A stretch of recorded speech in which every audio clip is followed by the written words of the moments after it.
बिस्मिल्लाहिर्रहमानिर्रहीम। अस्सलाम वालेकुम। उम्मीद है आप लोग खैरियत से होंगे। परवरदिगार आपको हमेशा शाद व आबाद रखे और आपके रोज़ी रिस्क में बरकत और इजाफ़ा अता फरमाए।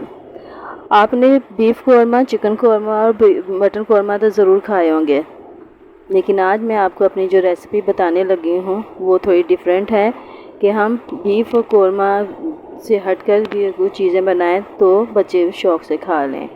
तो आज जो हमारी रेसिपी है वो है काले चनों का कौरमा। तो ये बनाने के लिए मैं आपको पहले बता दूं कि हमारी जो अज़्ज़ा हैं वो कौन से हैं। इसके लिए हमने काले चनों को पहले बॉयल करके रख लिया है। इनको अच्छे तरीके से बॉयल करें ताकि ये अच्छे तरीके से गल जाएं, और ये गले हुए होंगे तो अच्छा बनेगा। अगर ये चने जो हैं थोड़े से सख्त रह गए तो फिर वो मज़ा नहीं देंगे जो कि उनका मज़ा आना चाहिए। इसके लिए हमने जो मसाला तैयार किया है उसमें हमने टमाटर, अदरक, लहसुन और प्याज जो है वो सब ग्राइंड कर लिया है, और इनको ग्राइंड करके ये इस तरीके से इस फॉर्म में आ गया है मसाला। और इसमें जो मसाला जात हमने ऐड किए हैं वो है खुश्क धनिया पिसा हुआ, लाल मिर्च का पाउडर, हल्दी, नमक आप अपने टेस्ट के मुताबिक डालेंगे, और इन तमाम मसाला जात को अच्छे तरीके से हम लोग भूनेंगे।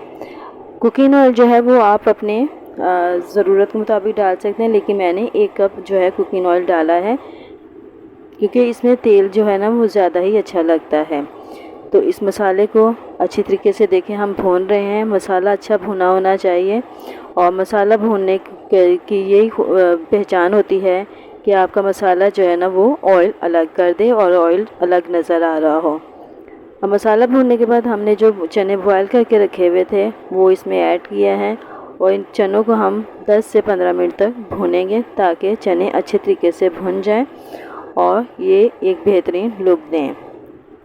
अब देखें कि अब चने हम भून रहे हैं, और हल्की आंच पर भूनिएगा ताकि ये अच्छे चने भुन जाएं।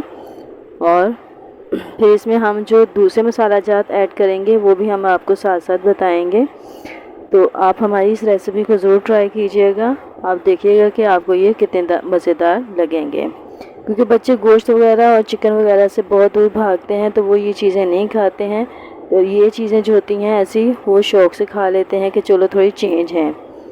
तो यहाँ देखें कि मैंने अपनी रेसिपी में जो है एक और मिर्च का इजाफ़ा किया। ये देगी मिर्च है जो कि कश्मीरी मिर्च कहलाती है। ये कलर देने के लिए होती है, और इसको हमने ऐड किया, और साथ ही हमने 1 चम्मच भर कर कौरमा मसाले का इसमें डाल दिया है।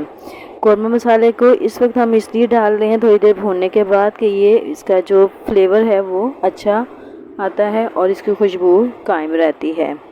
देखिए इस कौरमा मसाला और देगी मिर्च डालने के बाद इसको हम भूनेंगे, और इसका कलर देखें कितना खूबसूरत आ रहा है देगी मिर्च की वजह से। देगी मिर्च इसको इसलिए कहा जाता है कि ये अमूमन लोग जो है ना देगों में डालते हैं, जिसकी वजह से जो ऑयल ऊपर आया होता है, और हम लोग कहते हैं कि क्या कलर है कौरमे का, तो ये इसी लाल मिर्च की वजह से ही आता है। अब हमने चनों का पानी जो है ना निकाल के रखा हुआ, तो उसी पानी को अब हम इसमें डाल रहे हैं ताकि उसका फ्लेवर जो है चनों का वो उसमें कायम रहे और उसका टेस्ट ख़राब ना हो। तो हमने इतना पानी ऐड करना है कि हमारा जो मसाला है उसमें मिक्स हो जाए और हमारा शोरबा ज़्यादा लंबा ना हो।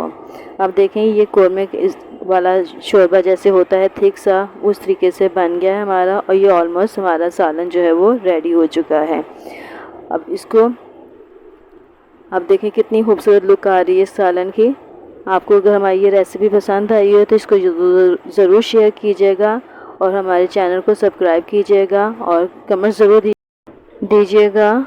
और आइंदा आने वाली रेसिपी के लिए हम आपसे दोबारा मिलेंगे।